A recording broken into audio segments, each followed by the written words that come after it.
Oma contoh, nah, mula ono sa meter, nga sa meter, ikon dipangkas dia siya noon. Diturui, apa iba sih pinasok? Uma, o kan batang sada mo. Iko sono ma. Saat sebenarnya ada oma pamangkasan bentuk, geling-geling no batu. Nama saya Ray Bang Asrambe. Kita sedang berada di Desa Huta Tinggi, Kecamatan Parmonangan, Tapanuli Utara. Untuk kondisi nyatanya di lapangan sebenarnya sangat memprihatinkan kondisi kopi yang ada di sini. Mungkin berdasarkan yang saya lihat dan langsung melihat di lapangan ini, bukan ketidaktahuan petani, akan tetapi mereka lebih ketakutan untuk memangkas, ketakutan dalam artian kalau terjadi memangkasan, jadi biji-biji yang ada di panen untuk dipanen nanti bakalan tidak ada lagi. Padahal mereka kurang memahami apa itu konteks dalam pemberian pemangkasan dalam tanaman kopi, dan juga kurangnya naungan dalam kebun yang membuat tanaman kopi berkurang untuk produktivitas dan juga tumbuhnya tanaman kopi. Kedua, curah hujan yang sangat cukup rendah di sini membuat juga kelembapan tanah dan juga unsur-unsur hara susah diterurai dalam tanah. Sarung para pilo duduk kurang. Penetralate. Sakada perlu jadi Wala digatti mabibit na nabi. Ale roma jamur. Ale akar disoddo. Diso mo dibayar tuba. Pupukan nang dotong ni, pupukan hola ni do. Cara kompos aja. Dan uniknya di desa ini semua petani adalah perempuan, yang mana mereka lebih mengambil adil dalam pengelolaan kebun, yang mana sebenarnya tugas perempuan adalah sebenarnya di dapur, tapi mereka mengambil peran berkebun adalah peran seorang laki-laki. Nah, di sini saya sangat tertarik kenapa perempuan di benak saya, perempuan itu sangat-sangat seseorang yang loyal dan totalitas untuk mengelola kebun. Akan tetapi dengan melihat kondisi kebunnya, dengan pembagian kerja yang mereka alami, membuat kebun mereka beberapa terbengkalai. Nah, kegiatan yang kami lakukan ada pembuatan rorak, pemangkasan, pemeliharaan rumput-rumput liar, dan juga peremajaan akar, serta penjelasan jenis-jenis kopi yang ada di kebun petani ini. Nah, untuk pembuatan rorak tersebut untuk menanggulangi kualitas kebutuhan air untuk ke depan, dan juga kompos, yang mana selama ini petani hanya membuat kompos itu dengan cara membeli. Nah, di sini kita mengajari dengan sisa-sisa pemangkasan, sisa-sisa rumput yang ada di sekitar lahan, kita jadikan kompos untuk ke depan. So menumbuh nokan, mas sekunder, tersier so. Panen untuk tahun kan Roma sonan ulahi. Siya nokan Roma ulahi, cabak-cabak iba na pangulu. Ontok tong mangkana okon. Alam mo godang do terlihat kita pupuk na dakpo lagi ya. Uy. Alam mo otik do pupuk na. Susah mo panen. Oh lo. Sa tarhati ba yun? Alin non moloda ninna, ro aik nudan. Jadi kelembab roh hamang mesti. Berarti salah. Oh lo, lembab.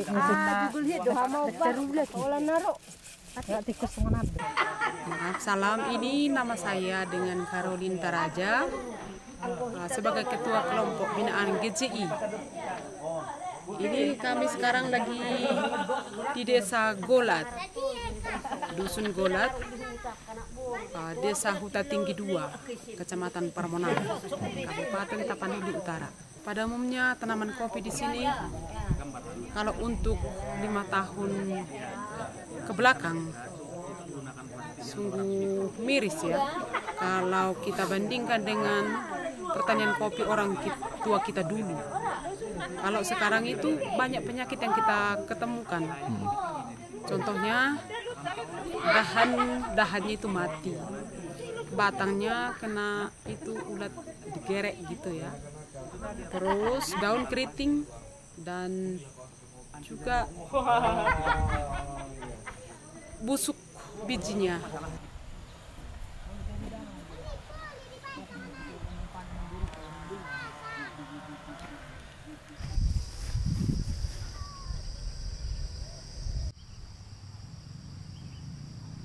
Pada umumnya kami menanam kopi di sini agak di dekat, jaraknya agak dekat-dekatan karena tingkat kesuburan tanah itu sudah tidak memadai seperti pertanian orang tua kami dulu.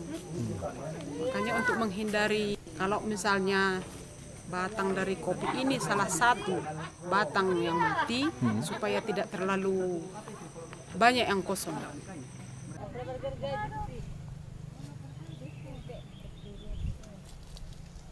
Kalau sekarang sudah turun ya, kalau zaman orang tua kita dulu kadang-kadang lebih dari 1 hektar, 1 kakak. Tapi untuk sekarang untuk mengurus 500 batang pun kita sudah susah.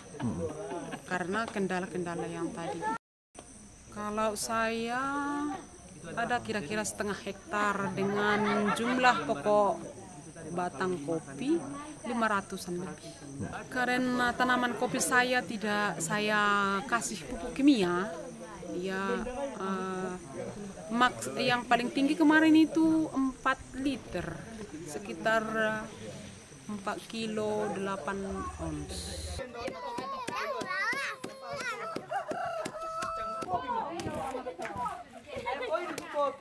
Sebenarnya pupuk organik yang kita buat tadi sebenarnya itu sangat-sangat dasar dan itu ada dalam lingkungan masyarakat kita sendiri, yang mana untuk pupuk organik cair itu kita membuat dari batang pisang. Bahan-bahannya batang pisang, ada dedak, kotoran ternak, rumput liar, dan juga daun-daun gamal yang kita cincang bersama-sama dengan petani dan kita campurkan dalam wadah tong.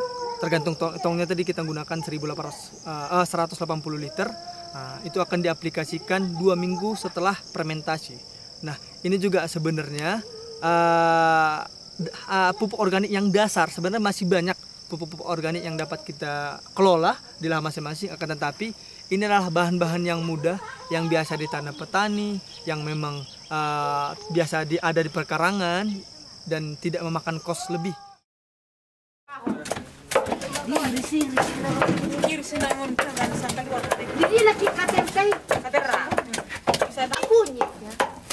Ya, jadi kita juga membuat pestisida nabati atau alami.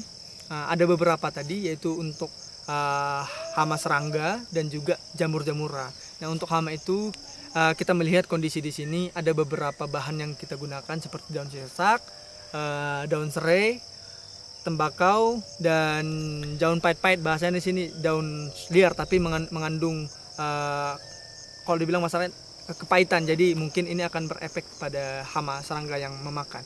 Itu kita giling, kita tumbuk bersama-sama dan kita fermentasi dalam wadah jerigen 5 liter. 24 jam kemudian baru dapat kita gunakan. Nah, untuk jamur tersendiri kita gunakan rimpang-rimpang seperti apa? Kunyit, serai, lengkuas, dan juga jahe. Nah, ini juga kita tumbuk semua, kita tambahkan sedikit tembakau untuk memicu, dan juga ini kalaupun salah satu dari bahan-bahan tadi tidak ada, masih bisa digunakan. Masih banyak untuk pestisida nabati sebenarnya yang bisa kita kelola, tapi ini sangat dekat dengan masyarakat dan sangat mudah diingat karena memang sering digunakan untuk baik memasak dan lain-lain. Apa? Iya. Bukan, ini sisa-sisa kelapa sawit ini. Iya. Apa limbahnya itu? Limbah. Mereka dicincang. Limbah sawit bang dibeli mereka, jadi segini banyaknya. Ini kan 1 truk. Jadi kelompok mereka ini harus mengeluarkan kos 2 juta untuk membeli pupuk yang segini. Hanya segini banyaknya 2 juta, bayangin.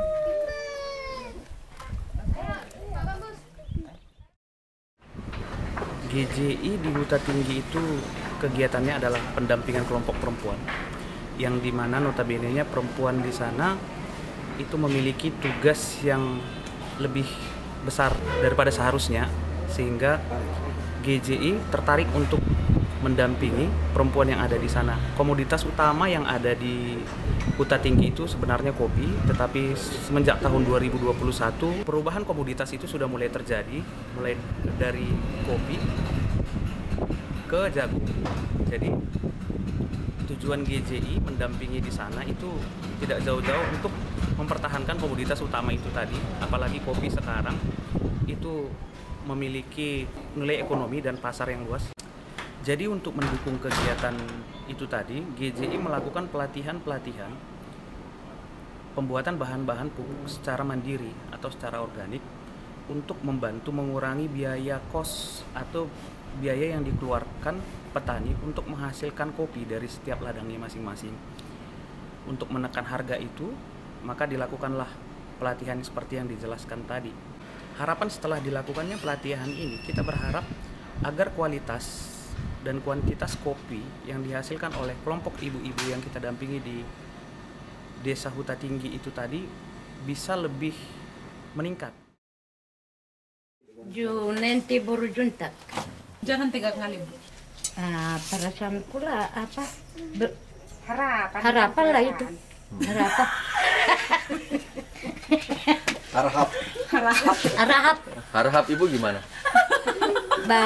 Harus ada. Semakin lebih baik. Semakin meningkat lah. Meningkat ke belakang hari. Baik. Makasih. Maka Bu Opung Gaul. Ah, ya kan? Pung, kata-kata hari ini, Pung. Kata-kata hari ini apa? Pesan-pesan untuk kami. terima kasih. Sama-sama.